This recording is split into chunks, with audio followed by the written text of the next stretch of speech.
La desconocida historia del Concilio Vaticano II, contada por uno de sus protagonistas.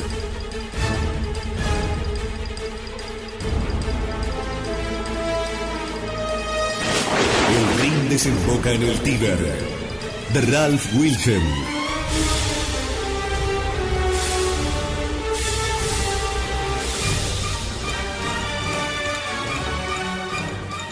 El Rin desemboca en el Tíber.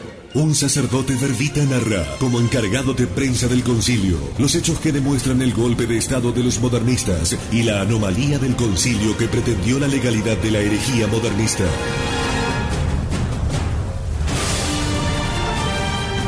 Imprescindible para conocer la historia y entender lo que nos está pasando. El Rin desemboca en el Tíber. En la voz de Fabián Vázquez. A continuación, en Radio Cristiandad. 24 horas para que Cristo reine.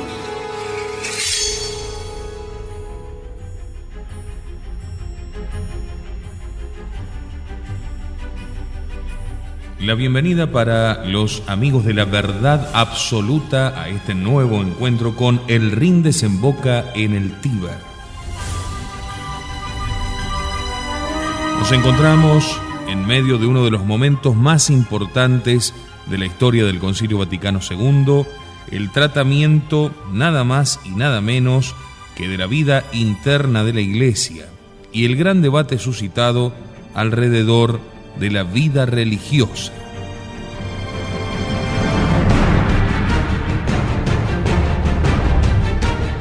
Como bien hemos visto, el gran debate se iba centralizando con toda la perspectiva de que la Alianza Europea, es decir, el Rin, gobernara definitivamente, tenía todo a su mano, claro está, para hacerlo, desde los presidentes de las comisiones hasta aquellos que ejercían los controles. El golpe de Estado estaba absolutamente bien preparado.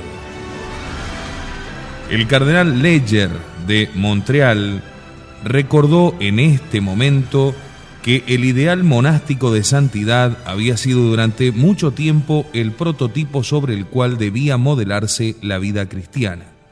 Pero puesto que la vida de los laicos, dijo, era tan diferente de la de los monjes y otros miembros de órdenes religiosas, la santidad les había parecido inalcanzable. Muchos fieles, continuó el cardenal, habían buscado en vano una vida modelada sobre los evangelios y adaptada a sus necesidades. La consecuencia había sido una ingente pérdida de fuerzas espirituales en la Iglesia. Consecuentemente, dijo, los laicos saludarían con agrado las proposiciones contenidas en el capítulo sobre la llamada universal a la santidad. Señaló además Leger que el único aspecto específico de la vida seglar mencionado en el texto era la vida conyugal, pero el pueblo debía buscar la santidad independientemente de la edad y del hecho de haber contraído o no matrimonio. Pidió que se mencionasen todas las actividades de la vida humana, el trabajo diario, la política, las actividades culturales, el ocio y el entretenimiento, pues por medio de ellos y en ellos debía desarrollarse la santidad.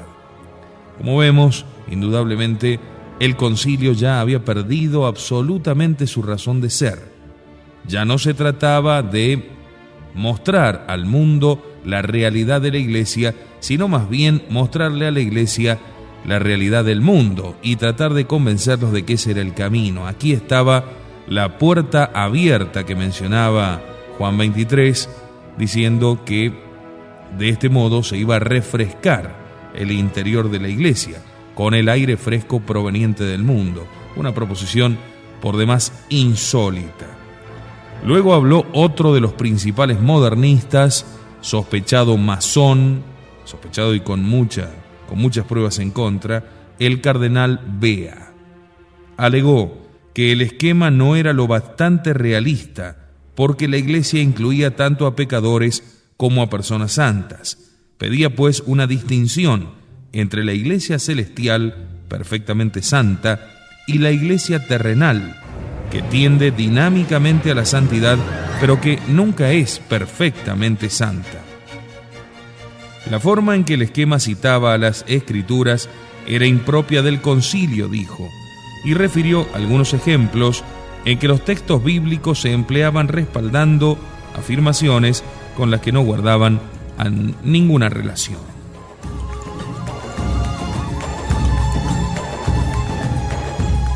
El obispo Frane Franik de Split, en Yugoslavia, habló de la pobreza como una condición necesaria para la santidad de los obispos.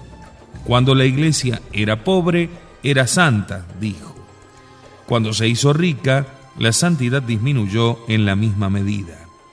Los obispos, dijo, tenían una obligación mucho mayor de ser santos que los otros miembros de la iglesia, porque como obispos deben santificar a los demás. Sin embargo, señaló, desde la Edad Media, la mayor parte de los santos provenían de las filas de las órdenes religiosas, no de las filas de los obispos. Esto parece indicar una falta de santidad heroica entre los obispos, y creo que la razón estriba en la falta de la pobreza evangélica. Los sacerdotes diocesanos y las órdenes religiosas también necesitaban reformarse a sí mismos en materia de pobreza, añadió el obispo Franik. Un buen número de obispos pertenecientes a órdenes religiosas, así como algunos superiores generales, habían preparado proposiciones favorables a la inclusión de un capítulo entero sobre la vida religiosa en el esquema sobre la Iglesia, y habían notificado debidamente su deseo de hablar. Pero el debate transcurría un día tras otro y sus nombres nunca fueron pronunciados por los cardenales moderadores. El 30 de octubre la Asamblea votó el cierre de la discusión, pero muchos de quienes tenían previsto hablar se aprovecharon de la norma que permitía a cualquiera dirigirse a la Asamblea luego de clausurado el debate, si 5 padres conciliares respaldaban la petición.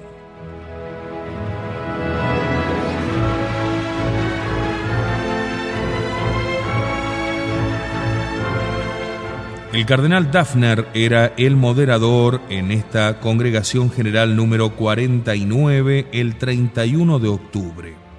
Antes de permitir el acceso de ningún orador al micrófono, anunció que muchos padres conciliares se quejaban de la excesiva lentitud con que transcurría el concilio. Para preservar el derecho a hablar de aquellos padres conciliares que habían obtenido 5 firmas y al mismo tiempo satisfacer el deseo general de la Asamblea de cerrar la discusión y seguir adelante, pidió a los oradores que redujesen sus observaciones a la materia pertinente para así evitar repeticiones, que respetasen un límite de 8 minutos en vez de los 10 habituales, y que recordasen que las proposiciones no expuestas en el aula conciliar, pero presentadas por escrito, tenían peso idéntico en las comisiones. Esta última recomendación, que el mismo cardenal no seguía, era sin embargo coherentemente puesta en práctica por el arzobispo Felici, secretario general, quien, dada su posición, había renunciado a su derecho a participar. Aquel día el cardenal Dafner intervino frecuentemente durante las alocuciones para recordar los puntos que ya había mencionado. Al menos 3 oradores fueron interrumpidos 2 veces. Otros 3 fueron interrumpidos una vez o se les reprochó, cuando terminaron, que lo que habían dicho no concernía a la materia que se tenía entre manos. A muchos padres conciliares les resultaba difícil de comprender esta prisa del cardenal y su aparentemente arbitraria reducción del tiempo que había concedido a los oradores. El padre Agostino Szepiński, superior general de los franciscanos y presidente de la Unión Romana de Superiores Generales, era el orador 19 que subía al estrado aquel día. Sugirió que el texto sobre la llamada universal a la santidad en la Iglesia se trasladase desde el capítulo 4 al capítulo sobre el pueblo de Dios. Afirmó que el capítulo cuarto solo debía tratar del estado religioso según el orden lógico.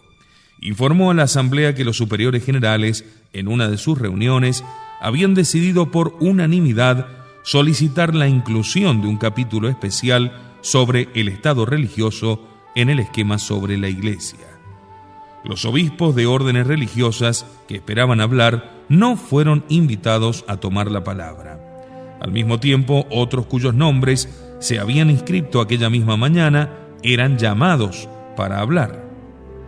Los padres conciliares silenciados estaban tan indignados que decidieron enviar al cardenal Dafner una nota privada afirmando que no pasarían por alto el asunto y que pedirían una investigación oficial si no cambiaban las cosas. Pero cuando intentaron contactar con él, encontraron que se había ido a Capri para un largo fin de semana y no se le esperaba hasta el 4 de noviembre por la noche. A su regreso, el cardenal Dafner encontró esperándole un mensaje de los padres conciliares ofendidos. Les convocó, pidió disculpas por lo que había pasado, prometió que no volvería a suceder y les pidió que renunciasen a su derecho a hablar. Ellos se negaron. Entonces él aceptó leer un compendio de sus intervenciones en el aula conciliar y les pidió que le indicasen los puntos que consideraban esenciales. En la Congregación General 62, el 7 de noviembre, leyó un resumen, pero no el que les había pedido que preparasen. Era extremadamente corto, oscuro y en muchos puntos inexacto. El resultado inmediato fue que 7 obispos de diferentes órdenes religiosas se reunieron para decidir una actuación que lograse neutralizar el bando alemán y belga que, en su opinión, estaba ejerciendo una dictadura en el concilio. Redactaron una serie de proposiciones o postulata referentes al esquema sobre la Iglesia, incluyendo en particular la petición de un capítulo aparte para la vida religiosa. Estos postulata fueron impresos en gran número y distribuidos a los padres conciliares para que lo estudiasen y firmasen. O sea, comprender esto es comprender qué espíritu verdaderamente soplaba allí en el aula del concilio, ¿no? El 11 de noviembre los 7 obispos se congregaron con otros 35 obispos de otras 35 congregaciones religiosas y decidieron dar permanencia a la organización y elegir una junta con 7 presidentes. El primero de ellos fue el arzobispo Pacifico Perantoni de Lanciano, en Italia, antiguo superior de los franciscanos y cercano colaborador del Papa Pablo VI. El obispo Richard Lester Gilly, jesuita de Georgetown, en la Guayana Británica, resultó elegido secretario. El nombre decidido para la organización fue Secretariado de Obispos y sus oficinas se establecieron en la Casa General de los Jesuitas. Cuando la Unión Romana de Superiores Generales mantuvo su habitual reunión de 2 días, decidió establecer lazos inmediatamente con este nuevo grupo y dar su total apoyo al proyecto de reunir firmas para los postulata. Durante el resto del concilio, el Secretariado de Obispos y la Unión Romana de Superiores Generales trabajaban hombro con hombro. En vista del desdén mostrado por muchos obispos diocesanos y de la curia romana hacia las órdenes religiosas, ni de lejos habría podido la Unión Romana de Superiores Generales llevar a cabo en solitario un programa en el concilio con el éxito que el Secretariado de Obispos podía esperar. En el transcurso tan solo de 15 días, 679 padres conciliares, incluyendo 17 cardenales, habían firmado los postulata. Los 7 presidentes del Secretariado de Obispos presentaron entonces personalmente estos postulata firmados al secretario general del concilio y al cardenal Brownie, vicepresidente de la Comisión Teológica, explicándoles verbalmente al mismo tiempo cuál era el trasfondo de este asunto. Tanto el secretario general como el cardenal Brownie dijeron que abordarían la cuestión con el Papa directamente. Posteriormente, el Papa remitió los postulata a la Comisión Teológica, con una nota personal diciendo que se los enviaba para un diligente y cuidadoso estudio. En carta aparte al arzobispo Perantoni del Secretariado de Obispos, el Papa Pablo explicaba lo que había hecho, manifestaba su agradecimiento por el interés mostrado por el Secretariado de Obispos, confiaba en que continuase su trabajo y aplaudía el hecho de que los religiosos estuviesen colaborando tan positivamente en el concilio. Cuando la Comisión Teológica revisó una vez más el esquema sobre la Iglesia, entre la segunda y la tercera sesión añadió un nuevo capítulo sobre los religiosos. La razón que adujo en su informe era que muchos padres conciliares, incluyendo los 679, habían pedido explícita y formalmente que se reservase un capítulo para los religiosos. Esta fue la primera derrota de la Alianza Europea. Su férreo control sobre el concilio había saltado al aparecer un grupo con un potencial de organización que era bastante comparable al suyo.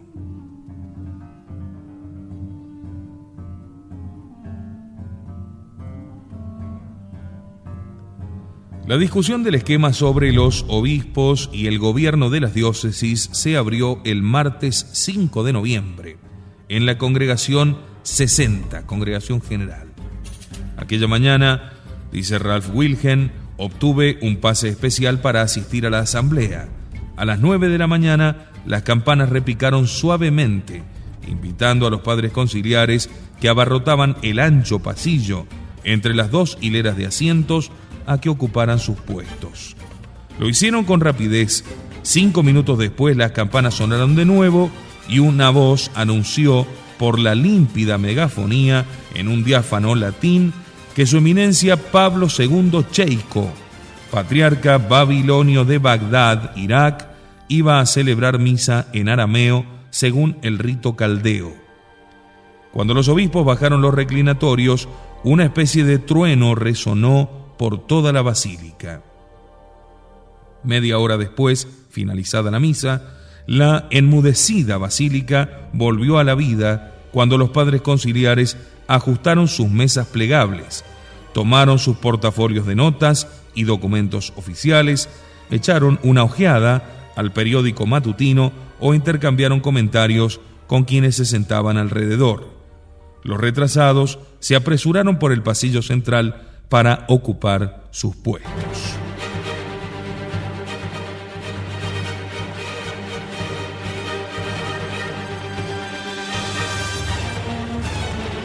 Cinco minutos más tarde, los evangelios eran solemnemente entronizados y entonces uno de los presidentes dijo: «En el nombre del Padre y del Hijo y del Espíritu Santo. Amén».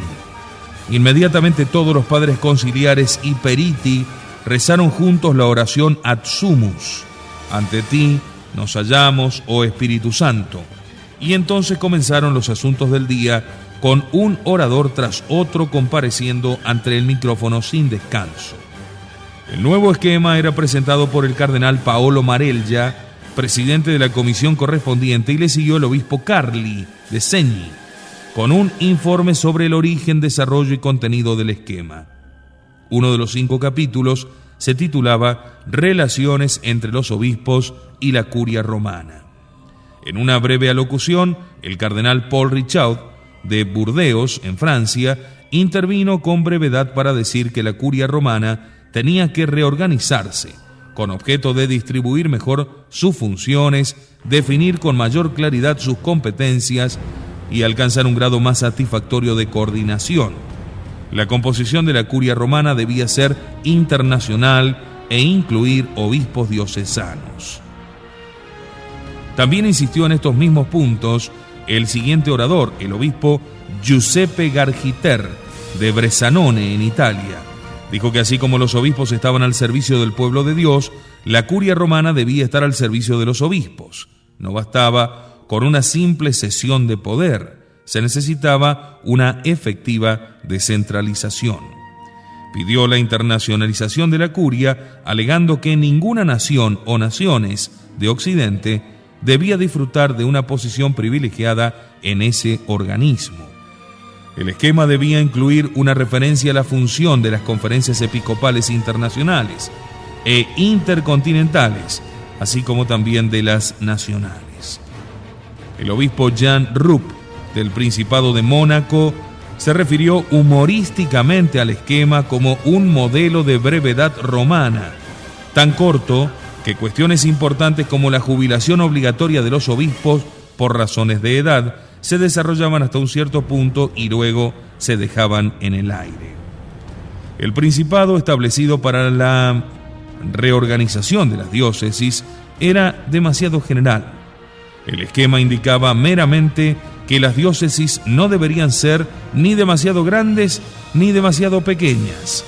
Sugirió además que los obispos habían sido tan cuidadosos a la hora de plantear sus derechos en el esquema sobre la Iglesia, que en este esquema sería conveniente exponer claramente los derechos en la Iglesia de los demás y muy especialmente de los sacerdotes.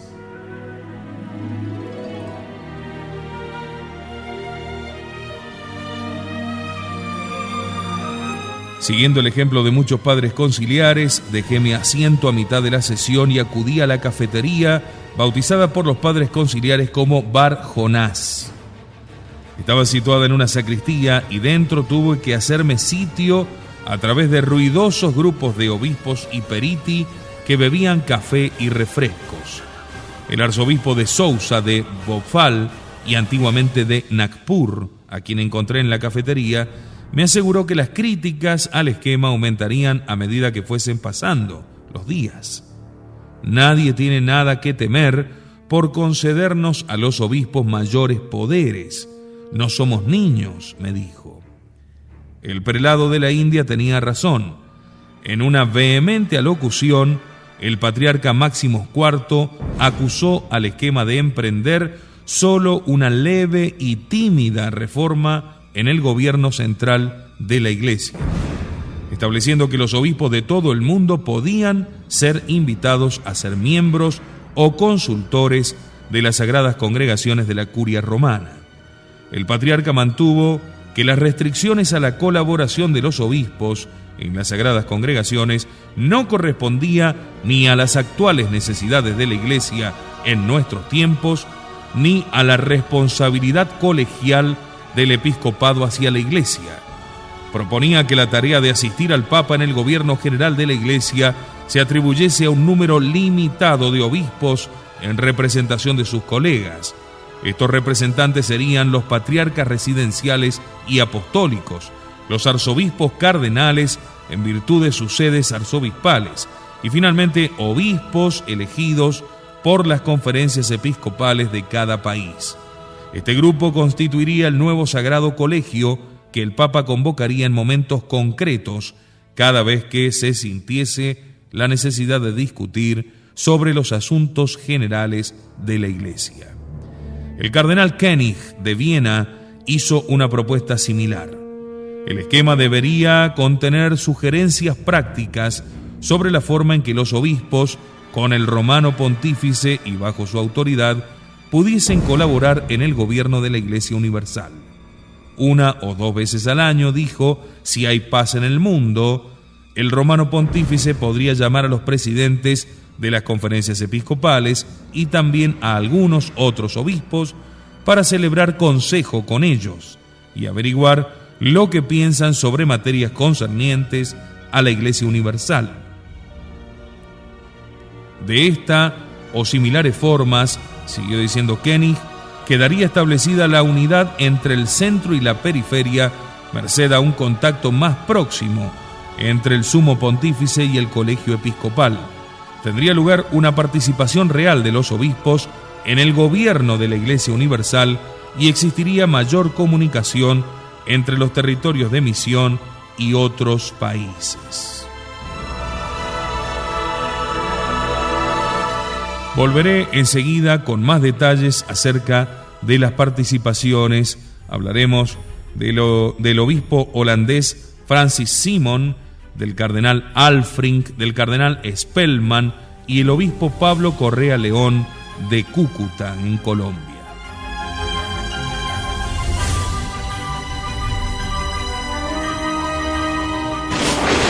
El Rin desemboca en el Tíber. En la voz de Fabián Vázquez. El Rin desemboca en el Tíber. En la voz de Fabián Vázquez.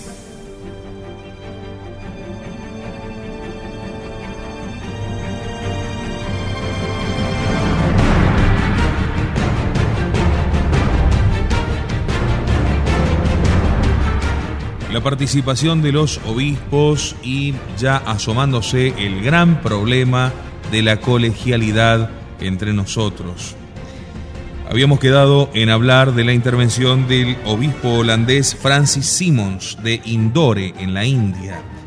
Habló en nombre de 13 obispos. Sostuvo que Cristo había confiado la Iglesia no solo al Papa, sino también a todos los obispos bajo el primado del Papa, dada la diversidad de pueblos, idiomas y culturas en el mundo. Dijo que en su forma actual, la curia romana no está al tanto de las circunstancias locales ni representa suficientemente a los obispos de todo el mundo.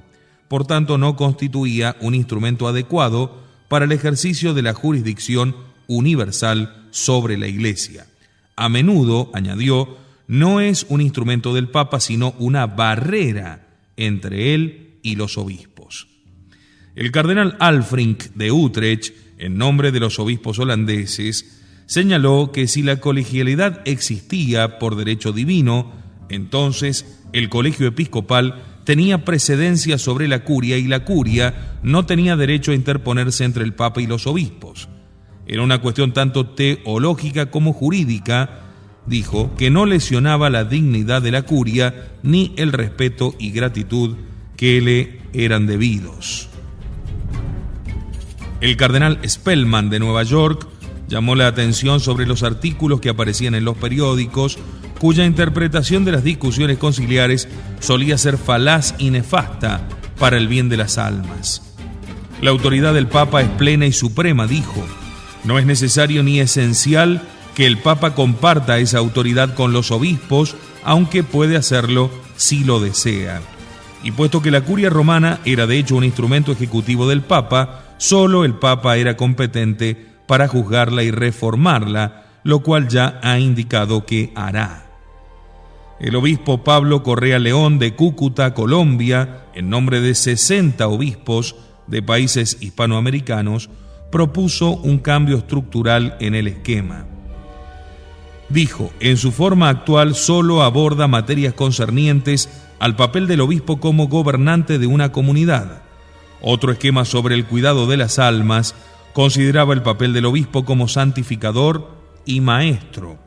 Pero estos tres papeles de gobernante, maestro y santificador son tres aspectos diferentes y complementarios del mismo oficio pastoral de un obispo, puesto que la única razón por la cual un obispo tiene poder para gobernar o prohibir o incluso castigar es precisamente para que pueda desempeñar con eficacia su oficio pastoral, que le obliga a dirigir las almas, infundidas por la fe y vivificadas por la gracia, hacia la salvación eterna. Consecuentemente, el poder de gobernar está íntima y lógicamente ligado al papel del obispo como santificador y maestro.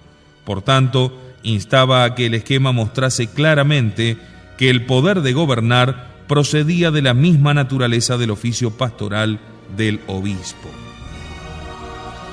El obispo italiano Edoardo Masson de El Obeid en Sudán se levantó en defensa de la curia romana. Mi experiencia personal me ha enseñado que tanto la curia romana como los delegados papales son siempre de gran ayuda en las dificultades y buenos amigos en todo momento. Todo el mundo era consciente de la necesidad de un ayornamiento en la curia y el Papa mismo lo había dicho, pero todos necesitamos ese ayornamiento, dijo el obispo Masson.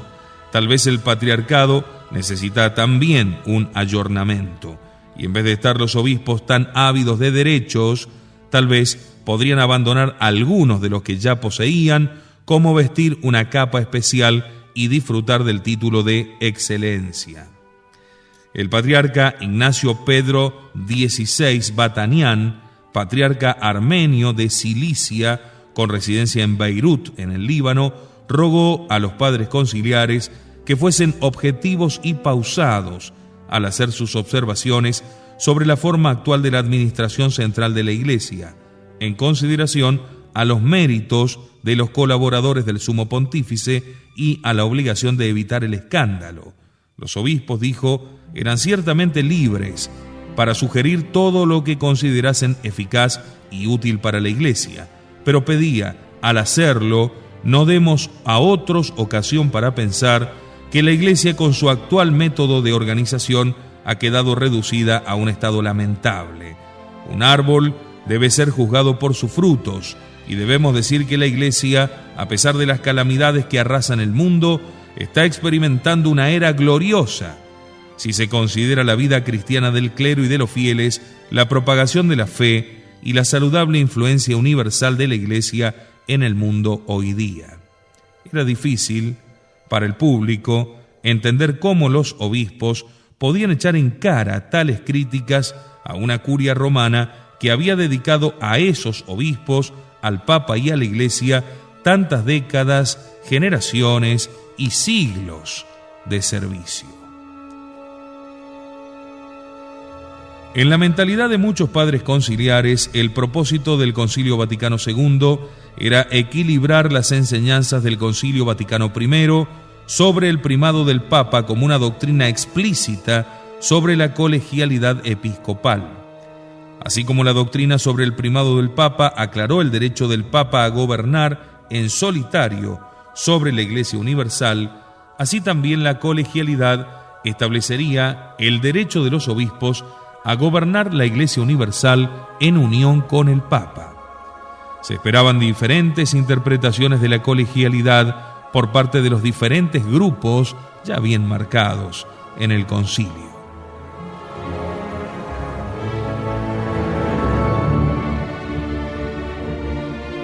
Entre los adheridos a la Alianza Europea, por ejemplo, algunos teólogos sostuvieron la opinión de que el Papa estaba obligado en consecuencia a consultar con el Colegio de Obispos las materias importantes.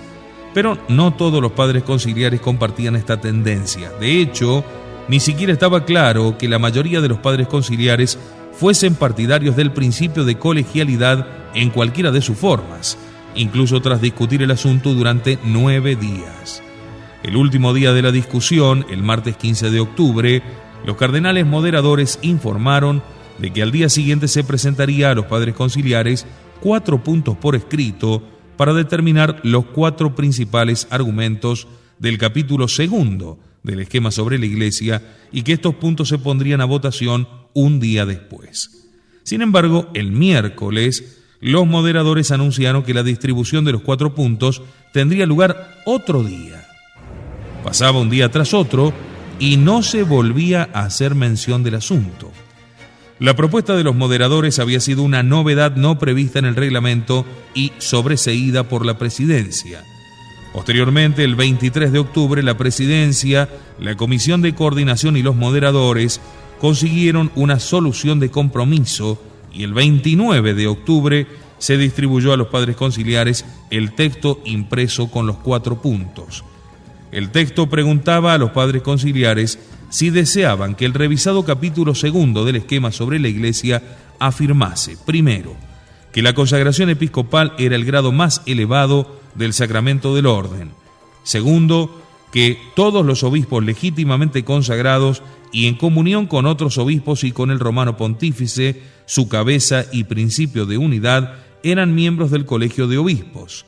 Tercero, que este colegio de obispos sucedía al colegio de los apóstoles en su tarea de enseñar, santificar y cuidar las almas, y que este colegio, conjuntamente con su cabeza, el romano pontífice, y nunca sin él, cuyo primado sobre todos los obispos y fieles se conservaba así completo e intacto, disfrutaba del poder pleno y supremo sobre la Iglesia Universal. Y cuarto, que ese poder pertenecía por derecho divino al colegio de obispos, unido con su cabeza. Una nota añadida informaba a los padres conciliares de que estos puntos se votarían al día siguiente. Explicaba además que mediante sus votos los padres conciliares no aprobarían ni rechazarían texto alguno que estuviera ya contenido en el esquema, porque la votación no tenía otro propósito que posibilitar que la Comisión Teológica determinase el pensamiento de la Asamblea sobre los puntos aludidos. La Comisión se obligaba expresamente a sí misma, de acuerdo con el reglamento del Concilio, a conceder la debida consideración a las intervenciones individuales de los padres conciliares. Más adelante, se sometería el texto íntegro del esquema a la votación de los padres conciliares en una congregación general. Se explicaba después que los moderadores emprendían esta acción porque había sido solicitada por muchos padres conciliares e incluso por conferencias episcopales enteras. Estas observaciones, cuidadosamente redactadas sobre el significado del voto, indicaban claramente la existencia de ciertos padres conciliares influyentes que temían que el voto fuese utilizado por el bando liberal que controlaba la Comisión Teológica como excusa para ignorar todos los argumentos en contrario presentados en intervenciones orales o escritas. La votación que tuvo lugar el 30 de octubre resultó otra brillante victoria para los liberales. El primer punto fue aprobado por 2.123 votos contra 34. El segundo por 2.049 contra 104. El tercero 1.808 contra 336 y el cuarto 1.717 contra 408. El obispo Wright de Pittsburgh, en los Estados Unidos, miembro liberal de la Comisión Teológica, dijo que el voto era de la máxima importancia porque mostraba que una aplastante mayoría de padres conciliares compartía las tendencias del concilio sobre esta materia crucial. No concedía ninguna importancia a los 408 votos negativos sobre la cuestión de la colegialidad, diciendo que quienes habían votado contra dicho punto lo habían hecho por muchas razones diferentes, y esto no significaba necesariamente que no tuviesen fe en el proyecto. Tal vez se oponían a la formulación o bien consideraban inoportuno el momento. El padre Gregory Baum, de Toronto, uno de los periti, saludó los resultados de la votación como un apoyo a la posición de los moderadores. Dijo también que la utilización exitosa de este instrumento procesal habilitaba en el futuro a los cardenales moderadores para descubrir las intenciones de la mayoría de los padres conciliares sobre un tema en particular sin necesidad de escuchar una interminable secuencia de oradores. El 5 de noviembre, cuando se debatió el esquema sobre los obispos y el gobierno de las diócesis, al menos 6 padres conciliares se opusieron a él, reprochándole que parecía ignorar la noción de colegialidad. Al día siguiente, el cardenal Brownie de la Curia Romana, vicepresidente de la Comisión Teológica, dijo que las objeciones del día anterior carecían de fundamento, porque la noción de colegialidad todavía no ha sido determinada con precisión ni por el concilio ni por la Comisión Teológica. En su opinión, era necesario aguardar el informe de la Comisión Teológica para clarificar este punto básico antes de tomar ninguna iniciativa práctica. 2 días después, el cardenal Frings se refirió a los comentarios del cardenal Brownie como verdaderamente sorprendentes. Esos comentarios, dijo, parecían indicar que la Comisión Teológica tenía acceso a fuentes de la verdad desconocidas para el resto de los padres conciliares. Dichas observaciones, continuó, perdían de vista el hecho de que se suponía que las comisiones conciliares funcionaban solamente como instrumentos de las congregaciones generales y para ejecutar la voluntad de los padres conciliares. Aunque la votación del 30 de octubre había sido meramente indicativa, un asentimiento casi unánime no podía considerarse carente de todo valor. En otro momento de su intervención, el cardenal Frings pidió una distinción más clara entre la praxis administrativa y judicial de la Curia Romana. Esta distinción debería aplicarse también al Santo Oficio, declaró. En muchos casos sus métodos ya no se corresponden con las circunstancias modernas y en consecuencia escandalizan a muchos. La tarea de salvaguardar la fe era extremadamente difícil, pero ni siquiera en el Santo Oficio debía juzgarse y condenarse a nadie sin escucharle y sin tener la oportunidad de corregir su libro o su actuación. El cardenal fue aplaudido varias veces durante su intervención.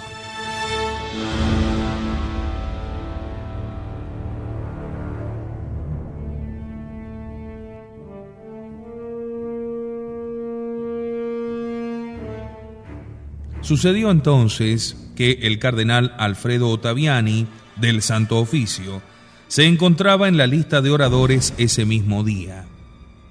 Debo protestar con la mayor energía contra lo que acaba de decirse contra el Santo Oficio, cuyo presidente es el Sumo Pontífice, comenzó. Tales palabras se han pronunciado con falta de conocimiento.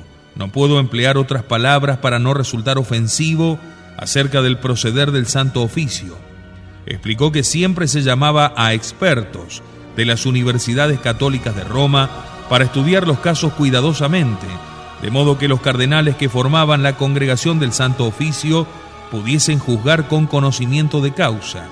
Luego, las resoluciones eran sometidas siempre a la aprobación del Sumo Pontífice. En cuanto a los votos emitidos en el aula conciliar el 30 de octubre, solo habían sido indicativos del pensamiento de los padres conciliares.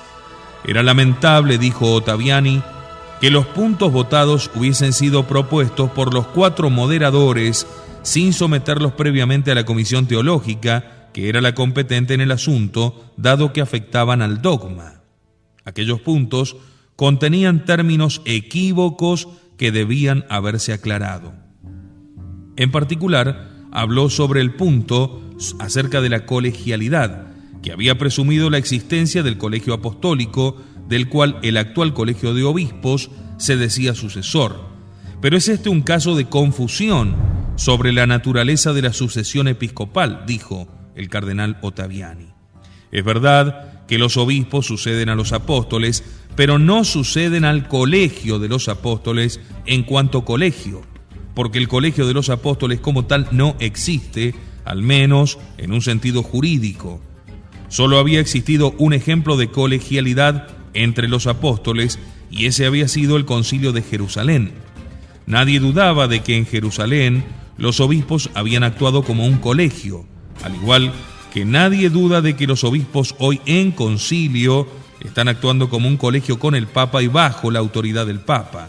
Las palabras de Cristo, apacienta mi rebaño, solo se habían dirigido a su vicario, y por tanto quien quiera ser considerado parte del rebaño de Cristo debe estar bajo la autoridad del pastor elegido por Cristo.